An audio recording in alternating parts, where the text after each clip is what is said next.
Hello, welcome to module 2 of our last week of our course. In the last module, we have learned how to make a model for a negative feedback circuit. Now in this module, we will try to model a small positive feedback circuit and try to understand the behavior of this circuit using simulation of that model. So let us start. So if you remember the last module, we have a simple negative feedback. We have just rearranged the molecules to get a positive feedback out of it. So let us look in first at the figure or the graphical model of this positive feedback. So S is my input signal which controls production of X. X get degraded. X is a enzyme, is a kinase. So X phosphorylate Y to YP. And interestingly, YP activates production of X. So what is happening? X is produced and its production is triggered by the external signal S. X acts as an enzyme. It phosphorylates Y to YP. YP in a positive feedback produces more and more X. And as we know that this phosphorylation, dephosphorylation are actually reversible process in a phosphorylase signaling cascade, YP also get dephosphorylated to Y by a phosphatase E, which you can say present as a constitutively in the system. So that's my positive feedback. It involves X, the kinase, Y, which gets phosphorylated by X, and trigger more and more production of X. S is the input signal which is triggering the production of X, and I have a constitutive phosphatase E which dephosphorylate YP to Y. So let us now try to write the mathematical model for this simple positive feedback circuit. And we will consider here this Y to YP interconversion by reversible kinase and phosphatase activity is actually following Michaelis-Menten kinetics. If you remember, we have discussed in earlier modules that if I have a reversible reaction both following Michaelis-Menten kinetics, then this can have a sigmoidal ultra-sensitive switch-like behavior. So we will take advantage of that type of behavior in this system. So let us start writing the ODE. First for X. So X is produced only when you have the input signals. One is S and the other one is the YP. So the equation ODE for X is dx dt is equal to Ks into S. This is the production by external signal. Ks is the rate constant plus Ky into YP concentration. So Ky is another rate constant, minus Kd into X. X is getting degraded by a first order decay. Now for the YP dyp dt is equal to combination of two Michaelis-Menten kinetics formulation. The first one, K1 into X into Y. X is the enzyme, Y is the substrate which is getting phosphorylated to YP. So I have K1 into X into Y divided by Km1, the Michaelis-Menten constant for this phosphorylation reaction, plus Y, the substrate, minus the second Michaelis-Menten reaction, that is the reverse reaction from YP to Y, that is K2 into E. E is the phosphatase or enzyme involved here.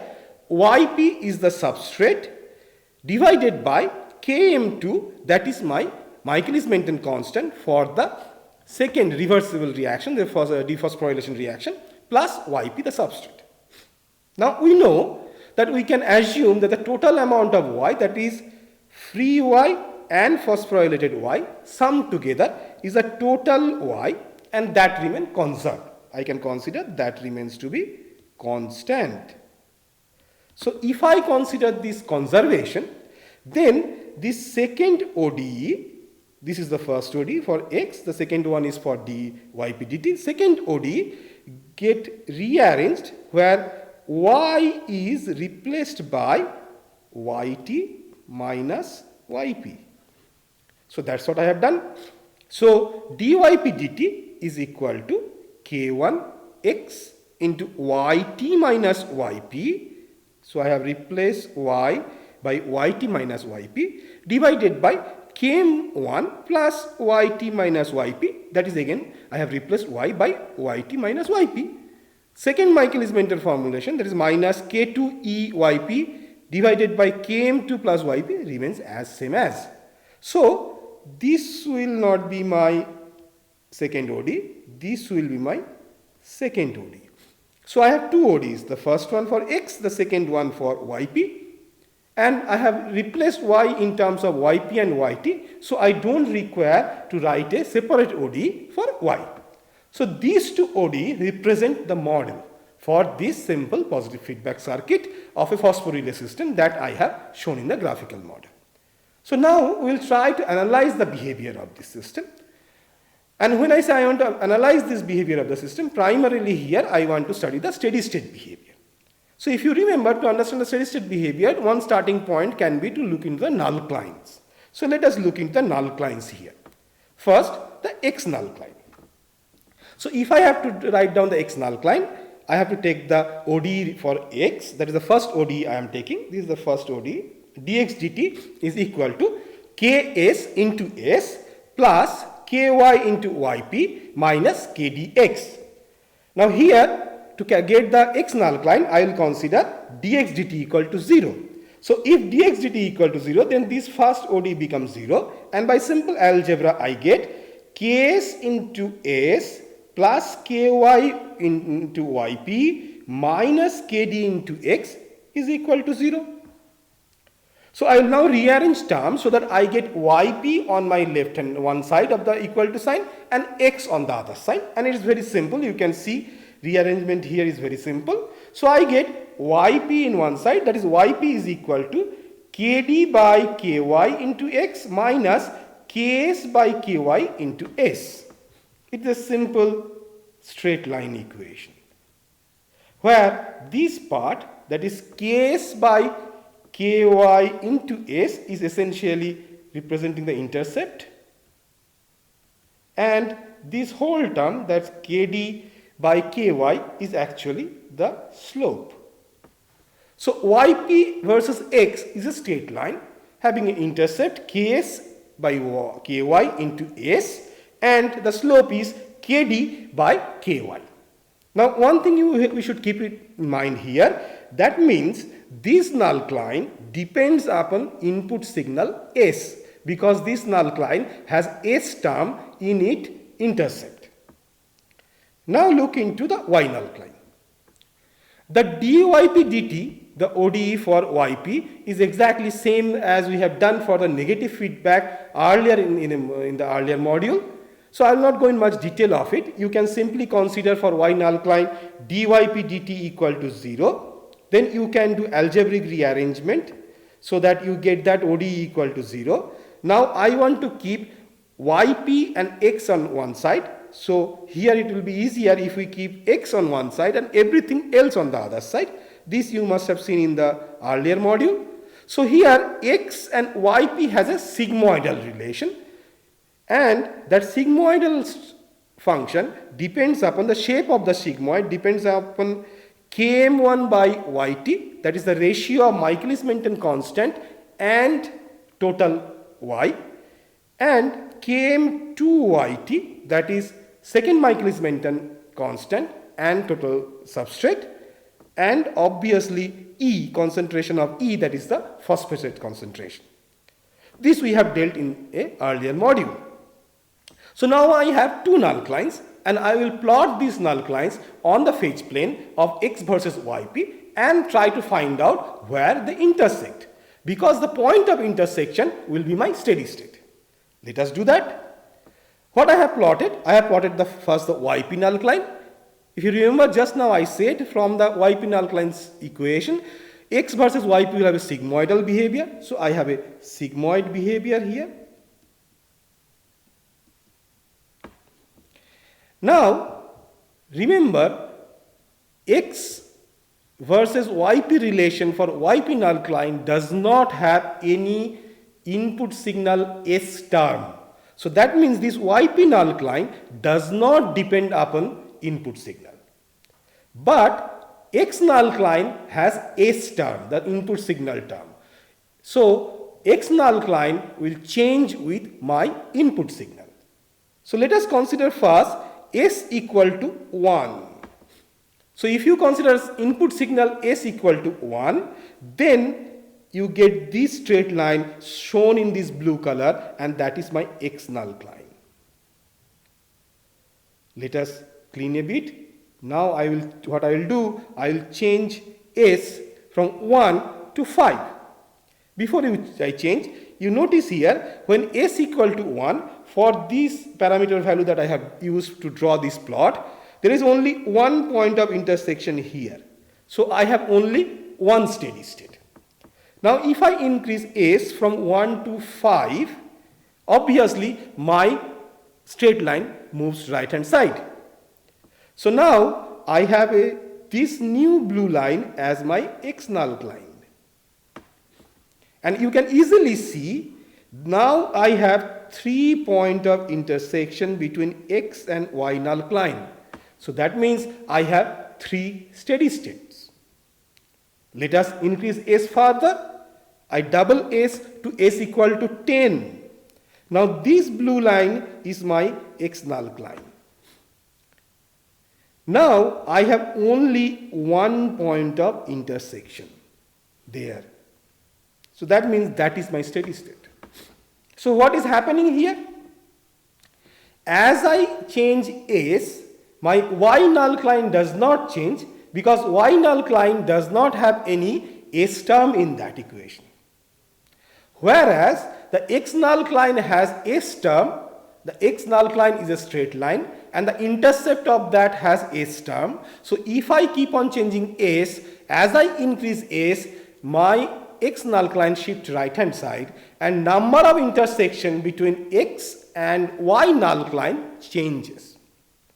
When S is low, for example S is equal to 1, I have only one intersection. That means I have only one steady state. When I have a higher value of S, for example 10, the way I have shown here, I have again one point of intersection. That means I have one steady state.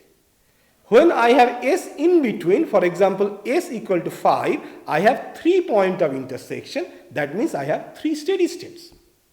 Now we will look into the issue of stability of this steady state. You can take help of drawing the phase plane plot the way we have discussed to draw arrows around a steady state. You can try that, but that is a bit cumbersome. I have used MATLAB to draw these phase portraits. If you know MATLAB, you can try it. Otherwise, let us discuss about it and I will show you some numerical simulation to understand the behavior in a different fashion. So when I consider S equal to 1, this is my phase portrait. This is my Y null line. This is my X null line. And I have only one point of intersection. That is my steady state. If you look on the phase portrait, if you start somewhere here at t equal to 0, the phase trajectory shows that you will collapse at the steady state here. If you start somewhere here at t equal to 0, then following the trajectory in the phase portrait plot, I will collapse here at the steady state. Here, if you have started at this at t equal to 0, then you can collapse again on that same steady state.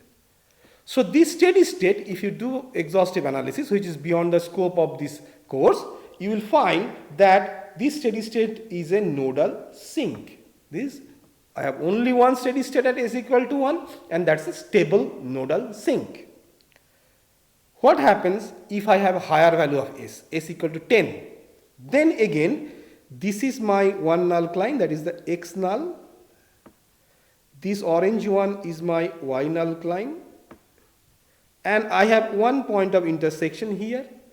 And the phase portrait says that if I start from here, suppose t equal to 0, then I will move along this blue trajectory and collapse here. If I start somewhere here, again I will collapse on the single steady state.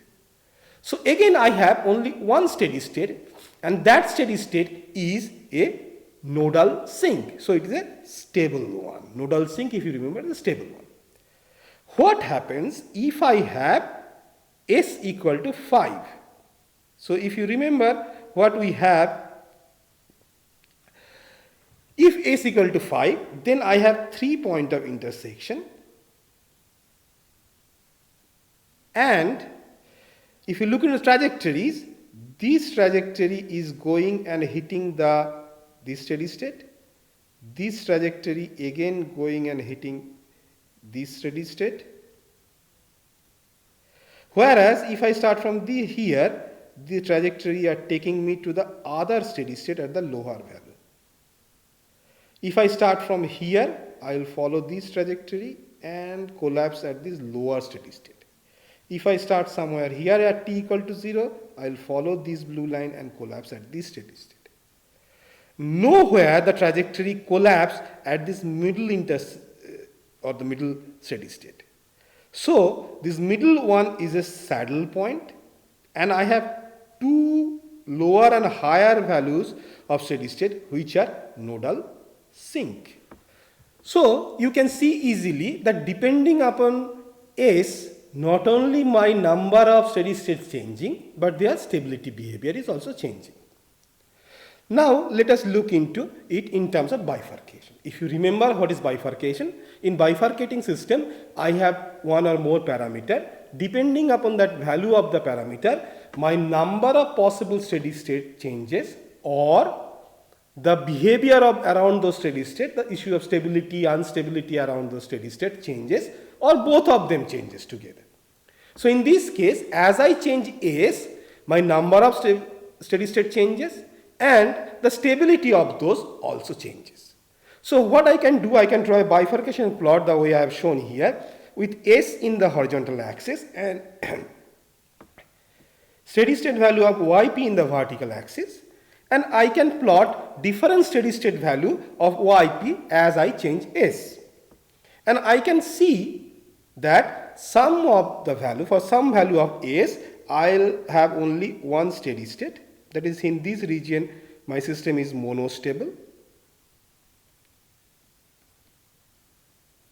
In the higher values of S also, in this region, my system is monostable because I have only one stable steady state in those cases. In between, I have option for any value of S. For example, if I take S here, I have 3 steady state. 2 of them are stable and 1 is unstable. So this region, the middle region, is actually bistable region.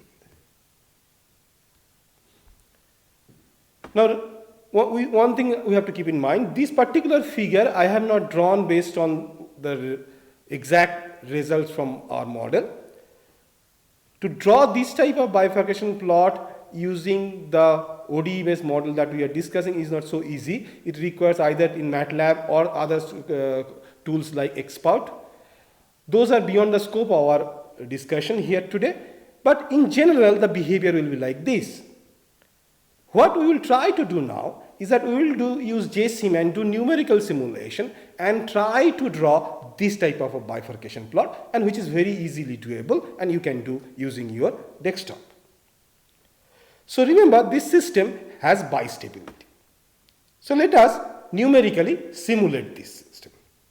I will use JSIM again, and the JSIM code is given here. The code is a bit lengthy, that's why I have broken down in 2 pages. The first part you can see easily. Obviously, you first define time. Initial time is 0, maximum time I have taken as 50. I have 2 dependent variables, x and yp, and I have set of parameter values here. These parameter value we can change. For example, we will keep on changing S, we will keep rest of the parameters as constant. You can easily notice km1 and km2 are very small, 0.05. Whereas yt is 1, that means the ratio of this km and yt will be much smaller than 1. And that is required so that I get a very good sigmoidal yp null climb. Now, rest of the part of the code, I have to define the initial value. Here I have shown x equal to 0, yp equal to 0.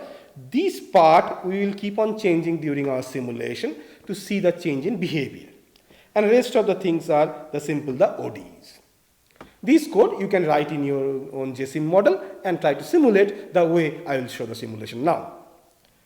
What I have done first, I have done the simulation of this model with the initial condition where both x and yp are equal to 0, and I have varied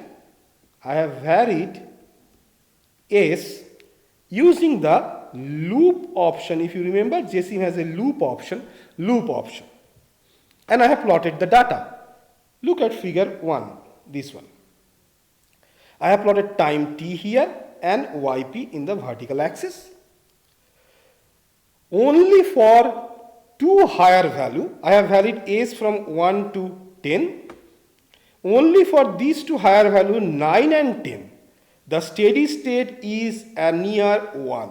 That is a higher value. Whereas for rest of the other value of s, starting from 1 to 8, you can see the steady state are near 0.1. So lower value. So you can easily see, depending upon the input signal s, I am getting two different regime. Till s equal to 8, I have got a steady state which are very close to each other and at a lower value of yp. Whereas when I have increased s to 9 or 10, they bunch together and they are giving me a higher steady state. I can use this data and plot a second plot where I will put s in my horizontal axis and steady state value. Remember the steady state value of yp in vertical axis. How do I get the steady state value? I take the value of yp at the t equal to 30 or at the end of your simulation. By that time, the system has reached steady state. So I have plotted those values and you can easily see when s is higher, around 9 and 10, I have a steady state which is a higher value, near 1. Whereas in these regions starting from 1 to 8, my steady states are low and close to 0.1. So that means you can easily see this system has an interesting jump in steady state. If I start at x equal to 0, yp equal to 0, and if I keep on changing s up to s equal to 8, I will remain as a lower steady state. After that, if I increase s, make it 9 or 10, I will jump to a higher steady state. There is a drastic jump. Now let us do the same simulation, but change the initial condition. So now I am taking x equal to 5 and yp equal to 0.5. And I am doing the same simulation again. Now you will see just the opposite behavior. If I have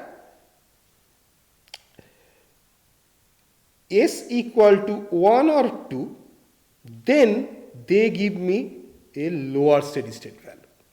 For rest of the other value of s starting from 3 to 10, the system converges at a higher steady state and those values are very close. So if I now plot the steady state value from this simulation in a plot, which is a bifurcation plot essentially, with s in my horizontal axis and steady state value of yp in this axis, I get this type of data. So if s is lower value here, then I go to this lower steady state which is close to 0. Whereas if I am on a higher value of s, I reach this higher steady state which is close to 1. So you can see there are two regimes depending upon the value of s. One is higher steady state, one is lower steady state. But where you will reach depend upon the initial condition. So now let us merge these two data sets and combine in a single plot. What I have done, I have merged those two data sets and combined in a single bifurcation plot. So this is my complete bifurcation plot, that is s in the horizontal axis and the steady state value of yp in the vertical axis. You can easily see up to this region the system, irrespective of the steady state, the initial condition, have only one option, the lower steady state. So the system is monostable. Whereas for this higher value, again, irrespective of the initial condition, the system reaches these higher steady states. So again here, the system is monostable. In between this S, in between the gray region that I have shown here, the system is bistable because it has two steady state shown by these red dots, the higher steady state, and these blue dots, the lower steady state. Depending upon the initial value of x and yp, that is the initial condition, the system will either go to this lower steady state or to the higher steady state. So that's what bifurcation concept tells me. So what I have got here, I have got a partial bifurcation plot. I will tell it partial because remember, both these stable thing are actually, both the steady states are actually stable. If you compare with a real bifurcation plot the way I have drawn in few slides back, you have another dotted line somewhere here which represent unstable steady states.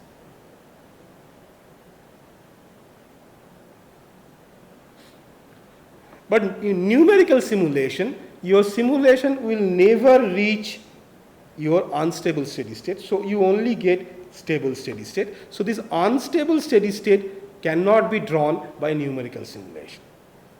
So we only see the stable steady state. Whatever it is, we are not much bothered about the unstable steady state because the system in reality will also never reach an unstable steady state. It will move away from it. So my numerical simulation tells me that this system has bifurcation. Depending upon the initial value and the value of S, the system can be monostable or bistable, and if you are in a bistable regime, which steady state it will go will depend upon the initial condition. You can easily draw this type of bifurcation plot by numerical simulation even for other type of network or circuits. Let us jot down the points. So the key points for this module is that we have modeled a positive feedback circuit with reversible phosphorylation of a protein. And remember, this phosphorylation is both the phosphorylation and dephosphorylation are following Michaelis-Menten kinetics. We have shown the system has bifurcation with respect to input signal S. Simple null-Klein analysis will show that. Numerical analysis also show that. Depending on the value of S, you can have two situations. One, you can have one stable steady state, or you can have one situation where you have two stable steady state and one unstable steady state. Therefore, the system is actually bistable in that region.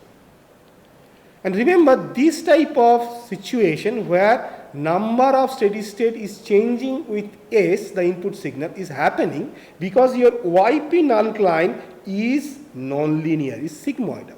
If it has been linear, then we had always only one point of intersection between X and YP null-Klein. That means we always have only one steady state. But here the YP null-Klein is non-linear sigmoidal and X is linear one. So I have multiple type of possible intersection depending upon the value of S. So this non-linearity is crucial to give rise to this bistability. And the last one, what I have discussed, is that you can actually do bifurcation analysis by simple numerical simulation the way I have shown you. What do you have to do? You have to change the parameter.